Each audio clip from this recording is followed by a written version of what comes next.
എന്താണ് ഇപ്പോൾ ജാസിനെ പോലത്തെ ഒരുപാട് പേര് കമ്മിങ് ഔട്ട് ചെയ്യാൻ വേണ്ടി നിൽക്കുന്നുണ്ടാവും, അവരോട് എന്താ പറയാനുള്ളത്? ഞാൻ പറയുന്നത് നമ്മുടെ ലൈഫ്, നമുക്ക് ഒരു ലൈഫേ ഉള്ളൂ. നമ്മുടെ ലൈഫിൽ ഒരിക്കലും അഭിനയിച്ച് ജീവിക്കേണ്ട ആവശ്യമില്ല. നമുക്ക് സ്ത്രീ ആവാനാണോ ഇഷ്ടം, നമുക്ക് സാരി എടുക്കാനാണോ ഇഷ്ടം, നമുക്ക് ചുരിദാർ എടുക്കാനാണോ ഇഷ്ടം, നമ്മൾ പുറത്തേക്ക് വരിക, പറയുക, അവരോട് പറയുക.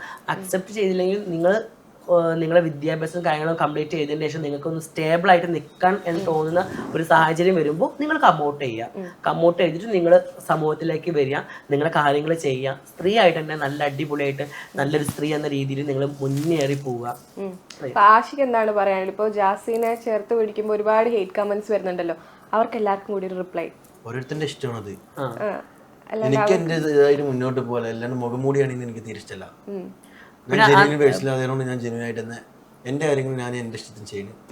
ഒരാളെ ഡിപ്പെൻഡ് ചെയ്യേണ്ട ചെയ്യുന്നത്. അതുകൊണ്ട് എനിക്കൊരു ഒരാളുടെ ഇപ്പോൾ ഒരാളുടെ ഹെൽപ്പ് ചോദിച്ചിട്ടാ അങ്ങനെ ചെയ്യുന്നത്. എൻ്റെ ഇഷ്ടത്തിന് ഡിപ്പെൻഡ് ചെയ്യേണ്ട ചെയ്യുന്നത്. കൂടുതൽ ആളുകൾ കമ്മിങ് ഔട്ട് ചെയ്യണം എന്ന് ആഗ്രഹപ്പെടുന്നില്ലേ? അതായത് ആ ഒരു കൺഫ്യൂഷനിൽ നിൽക്കാണ്ട് ആളുകൾ വരട്ടെ എന്ന്. റീസെന്റ് ആയിട്ട് മരണമാസം എന്ന് പറഞ്ഞ സിനിമയിൽ നാദിറ മെഹറിൻ അഭിനയിച്ചിട്ടുണ്ടായിരുന്നു. പക്ഷെ ഒരു ട്രാൻസ് വ്യക്തി അതിൽ അഭിനയിച്ചതുകൊണ്ട് പല സ്ഥലങ്ങളിലും ആ ഒരു സിനിമ ബാൻ ചെയ്തൊരു അവസ്ഥയുണ്ടായി. അപ്പോൾ ഈ ട്രാൻസ് ആയിട്ടുള്ള ആളുകൾക്ക് അവസരം കൊടുക്കുമ്പോൾ അതൊരു കുറ്റമായിട്ട് നാദിറ അഭിനയിച്ചതുകൊണ്ടാണ് ആ സിനിമ ബാൻ ചെയ്തതെന്ന് പറഞ്ഞ് കുറ്റപ്പെടുത്തുന്ന ആളുകളുണ്ട്. ഒന്നാമത് പുറത്തെ കൺട്രി, ഇപ്പൊ ഞാൻ പറയാം, ഇപ്പൊ UAE പോലത്തെ GCC കൺട്രികളിൽ ട്രാൻസ് അലൗഡ് അല്ലല്ലോ. അപ്പോൾ അതുകൊണ്ട് അങ്ങനത്തെ ഒരു, ഇപ്പോൾ നമ്മുടെ നാദരുടെ വിഷയമല്ലാതെ തന്നെ ഇപ്പോൾ നമ്മൾ കാതൽ സിനിമ, മമ്മൂട്ടി അഭിനയിച്ച കാതൽ സിനിമ അവിടെ ബാനായിരുന്നു. കാരണം അതിൽ പറയുന്നത് ഒരു സ്റ്റോറി ലൈൻ അങ്ങനെയാണല്ലോ. അപ്പം അങ്ങനത്തെ സ്റ്റോറികൾ അവിടെ എടുക്കത്തില്ല. പക്ഷെ മാറ്റങ്ങൾ വരും, ഉറപ്പായിട്ടും മാറും. കാരണം കാലങ്ങളല്ലേ, മാറിക്കൊണ്ടിരിക്കും. ഇപ്പൊ അവിടെ ഇപ്പൊ അടുത്താണ് അവിടെ മറ്റേ കുറേ കാര്യങ്ങളൊക്കെ അവിടെ അംഗീകരിച്ചു തുടങ്ങിയത്. അപ്പൊ അതുകൊണ്ട് ഇനിയും നല്ല മാറ്റങ്ങൾ പ്രതീക്ഷിക്കാം.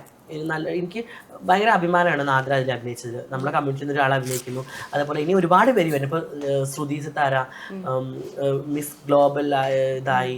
അതുപോലെ ഒരുപാട് പേർക്ക് നല്ല നല്ല അവസരങ്ങൾ വരുന്നു. ഒരുപാട് പേര് നല്ല നല്ല അച്ചീവ്മെന്റ് നേടുന്നു. ഇപ്പൊ ഹേദിയൊക്കെ നല്ല നല്ല അച്ചീവ്മെന്റ് ഒക്കെ നേടുന്നു.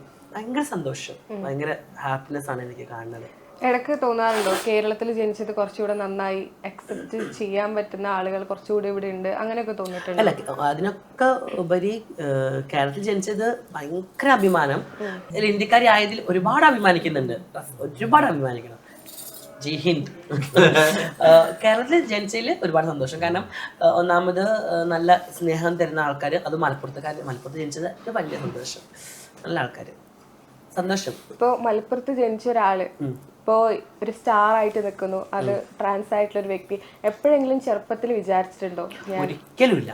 ഒരാൾ കുറ്റം പറഞ്ഞാൽ അല്ലെങ്കിൽ എന്നെ ഒരാൾ കളിയാക്കിയാലും മിണ്ടാട്. എൻ്റെ ഫ്രണ്ട്സ് എപ്പോഴും ചോദിക്കും, നിനക്ക് എവിടെ നിന്ന് കിട്ടി ഈ ധൈര്യം? ഇത് ഞങ്ങൾ വേറെ ആരും കണ്ടിട്ടില്ലല്ലോ, എനിക്ക് എവിടുന്ന ഈ ധൈര്യം വന്നത്? എന്റെ ഫ്രണ്ട്സ് പറയും, എനിക്ക് എവിടെ നിന്ന് ഇത്ര ധൈര്യം കിട്ടിയെന്നൊക്കെ. എനിക്ക് അറിഞ്ഞൂടാ. ഞാൻ സഞ്ചരിച്ച ആ ഒരു ഏരിയ ഒരു ഇതായിരിക്കാം, വന്ന വഴിയിലായിരിക്കാം. ആ വഴിയിലൂടെ ഒരുപാട് പേര് എന്നെ കല്ലെറിഞ്ഞ് മുള്ളെറിഞ്ഞ്. പക്ഷെ എനിക്ക് അതിന് കിട്ടിയ ഒരു പ്രചോദനമായിരിക്കാം. പക്ഷെ ഇപ്പൊ എനിക്ക് എന്നെ എന്തൊക്കെ ആൾക്കാർ പറഞ്ഞാലും ഞാൻ തളരാറില്ല, വിഷമിക്കാറില്ല. ഞാൻ എൻ്റെ ഒരു ഫോക്കസ് ഓഫ് ലൈഫ് തേടി ഞാൻ അങ്ങനെ പോകും. ഇപ്പൊ ലൈഫിൽ ഹാപ്പിയാണ്, ഒരുപാട് ഹാപ്പിയാണ്. മാഷാഅല്ലാഹ്. അടുത്തൊരു ജന്മം ഉണ്ടെങ്കിലും ലൈക്ക് എന്താണ്, ട്രാൻസ് അല്ലാണ്ട് എനിക്ക് ജാസി എന്ന് പറഞ്ഞ വ്യക്തിനെ എനിക്ക് പേഴ്സണലി എന്നെ ഭയങ്കര ഇഷ്ടമാണ്. ഞാൻ എന്നെ ഒരുപാട് സ്നേഹിക്കുന്നുണ്ട്, ഒരുപാട് റെസ്പെക്ട് ചെയ്യുന്നുണ്ട്. ആരും കോപ്പി എന്റെ ഫ്രണ്ട് കീക്കി പറയും ഇതേപോലെ, നമ്മളെയാണ് ആദ്യം സ്നേഹിക്കേണ്ടതെന്ന്. അതെ, സെൽഫ് ലവ് ഇപ്പൊ എല്ലാരും പറയുന്ന ഒരു സംഭവം. നമ്മൾ ആദ്യം നമ്മളെ, അത് എന്നോട് എനിക്ക് ഫസ്റ്റ് ആ ഒരു ഫോക്കസ് ഓഫ് ലൈഫ് കാണിച്ചു തന്നത്, എനിക്ക് ആ ഒരു കാര്യങ്ങൾ പറഞ്ഞു തരുന്നത് എൻ്റെ ലൈഫിൽ കീക്കി, എൻ്റെ ഫ്രണ്ട് റുക്സാന, ദുബാരയിലെ. അവളാണ് എൻ്റെ ബെസ്റ്റ് ഫ്രണ്ട്, ഫോർ എവർ ആണ് എനിക്ക് അവള്. എൻ്റെ എല്ലാ കാര്യങ്ങളും അറിയുന്ന, എൻ്റെ എല്ലാ കാര്യങ്ങളും ഷെയർ ചെയ്യുന്ന എൻ്റെ ബെസ്റ്റ് ഫ്രണ്ടാണ് കീക്കി. അപ്പൊ അവളാണ് എന്നോട് ഫസ്റ്റ് പറഞ്ഞത്, നീ വിഷമിക്കില്ല, ആദ്യം നീ നിന്നെ കാണ്, നീ നിന്നെ പഠിക്ക്, നീ നിന്നെ റെസ്പെക്ട് ചെയ്യും, നീ നിന്നെ സ്നേഹിക്കും, നീ നിന്നെ സ്നേഹിച്ചാൽ ബാക്കിയുള്ള എല്ലാം നടക്കും. ഇപ്പൊ ഞാൻ യൂട്യൂബ് ചാനൽ തുടങ്ങിയിട്ടുണ്ട്, അതൊക്കെ അവള് പറഞ്ഞു തുടങ്ങിയതാ.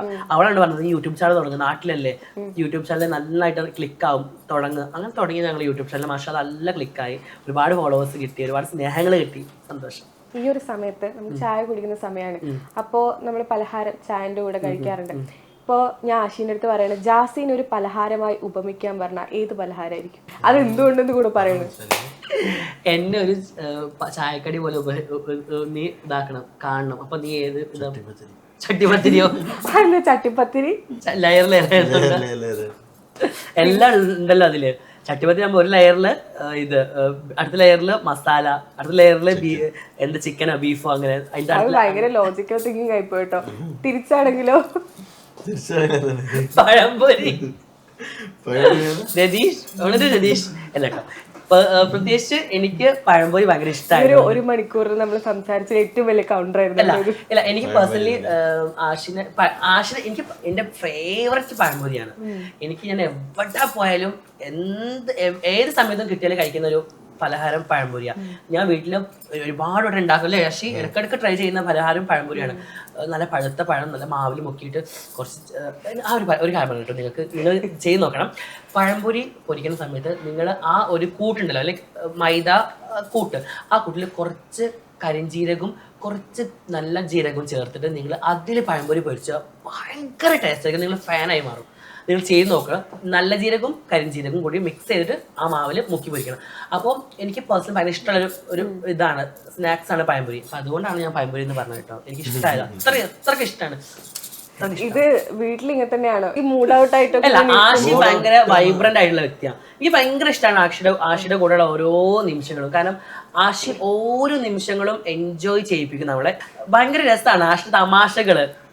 ഇടയ്ക്ക് ഞാൻ തന്നെ ഫോൺ നോക്കുന്ന സമയത്ത് ചുമ്മാ ആഷിനെ കുറെ നേരം ഞാൻ ഇങ്ങനെ നോക്കിയിരിക്കും. കാരണം ആഷിന്റെ ഓരോ തമാശകള്, ഓരോ മൂവ്മെന്റുകള്, ഓരോ കാട്ടിക്കൂട്ടില് കാണുമ്പോൾ എനിക്ക് പേഴ്സണലി എനിക്ക് ഇഷ്ടമാണ് അങ്ങനെ ആഷിനെ കുറെ നോക്കിയിരിക്കാൻ. അതുകൊണ്ട് പറഞ്ഞതാ. ഇനി നിങ്ങളെ പാർട്ട്ണറെ ഡിസ്ക്രൈബ് ചെയ്യാൻ നമ്മൾ ഈ വാട്സാപ്പിലൊക്കെ ഇമോജീസ് കണ്ടിട്ടില്ലേ? ഇങ്ങനെയൊക്കെ ആയിട്ടുള്ള ഇമോജീസ്, അതൊരു 3 ഇമോജീസ് ആഷിനെ കുറിച്ച്. ആഷിന്റെ ഇമോജി എന്ന് പറയുന്നത് മറ്റേ ഗ്ലാസ് വെച്ചിട്ട് ഇമോജി ഇല്ലേ, അതാണ് ആഷിന്റെ ഫേവററ്റ് ഇമോജി. പിന്നെ ഈഗിള് അല്ല, ഇവരെ അയക്കുന്ന ഇമോജി അല്ല, അവരെ കാണുമ്പോൾ നമുക്ക് എന്ത് ഇമോജിയാ തോന്നുന്നത്? ആഷിനെ എനിക്ക് ആ ഗ്ലാസ് വെക്കണ ഇമോജി. കാരണം ആഷി രാത്രിയിലും ഗ്ലാസ് വെച്ച് ഇറങ്ങുന്ന വ്യക്തിയാണ്. ഇന്നെന്താ ഗ്ലാസ് ആഷി ഫുൾ ഗ്ലാസ് ഭയങ്കര കുറെ ഷെയ്ഡ് ഉണ്ട്. ഇതിന്റെ ഷെയ്ഡ്സിന്റെ കുറെ കളക്ഷൻസ് ആഷിയുടെ അടുത്തുണ്ട്. അപ്പോൾ ആഷി എപ്പോഴും ഭയങ്കര ഇഷ്ടമാണ് ഷെയ്ഡ്സ് വെക്കുന്നത്. അപ്പൊ അതുകൊണ്ട് ആ ഇമോജിയാണ് അധികം അവനിങ്ങനെ അവന്റെ ബയോയിലാണെങ്കിലും എവിടെയാണെങ്കിലും ആ ഒരു ഇമോജി ലാസ്റ്റ് ഉണ്ടാവും. അപ്പൊ അത് പെട്ടെന്ന് ഇമോജി പറയുമ്പോൾ എനിക്ക് ആ ഇമോജി പെട്ടെന്ന് ഓർമ്മ, ആഷിയുടെ ഇമോജി. വേറൊരു കൊണ്ട് പറയണെന്ന് പറഞ്ഞാൽ ചിരിക്കുന്ന ഇമോജില്ലേ, ഇങ്ങനെ ചിരിക്കുമ്പോൾ ഇങ്ങനെ അത്രയും ചിരിച്ച് കള്ളിന്ന് വെള്ളം പോകുന്ന അതും ആ ഇമോജി. തിരിച്ചു പറയാൻ പറഞ്ഞാലോ, തിരിച്ചൊരു സ്റ്റിക്കർ ഉണ്ട്, ഞാൻ കുറെ സ്റ്റിക്കറാ. ഏതാണത്? ഞാൻ ഓടി വരുന്നതാണോ? അതിന്റെ പൊന്നുപോലെ ഇപ്പൊ പറഞ്ഞത് ആ ഇമോജി ആട്ടോ. ഞാൻ ഓടി വന്നിട്ട് അങ്ങനെ ഓടുന്നില്ല ഒരു ഇമോജി. എൻ്റെ ഒരു വീഡിയോ പണ്ട് ഭയങ്കര വൈറലായിരുന്നു. ദുബായിലെ സമയത്ത് ഞാൻ ഓടി വന്നിട്ട് ഇങ്ങനെ ആക്കിയിട്ട് ഓടുന്ന വീഡിയോ ഭയങ്കര വൈറലായിരുന്നു. അത് പിന്നെ കുറെ സ്റ്റിക്കേഴ്സ് ആയിട്ട് ഇറങ്ങാൻ തുടങ്ങി. ഈ വാട്സപ്പിൽ സ്റ്റിക്കേഴ്സ് ആയിട്ട് ഇറങ്ങാൻ തുടങ്ങി. അപ്പൊ ആ സ്റ്റിക്കേഴ്സ് എപ്പോഴും ഇടയ്ക്കിടയ്ക്ക് ഇങ്ങനെ ആക്കി ഇവനിങ്ങനെ എടുത്ത് തരും. എനിക്ക് എന്റെ പേര് കുറെ സ്റ്റിക്കേഴ്സ് ഉണ്ട് കേട്ടോ. ചിരിക്കാറുണ്ടോ? എനിക്ക് ചിരി വരും. ആ പണ്ടത്തെ വീഡിയോസ് കാണുമ്പോൾ ചിരി വരും. ആ അക്കൗണ്ട് പോയല്ലോ, എന്റെ പണ്ടത്തെ ഇൻസ്റ്റാ അക്കൗണ്ട് പോയല്ലോ. അപ്പൊ ആ വീഡിയോസ് ഒക്കെ എപ്പോ എവിടെയെങ്കിലും ഇങ്ങനെ ട്രോള് വരുമ്പോ അങ്ങനെ എനിക്ക് ചിരി വരും എനിക്ക്.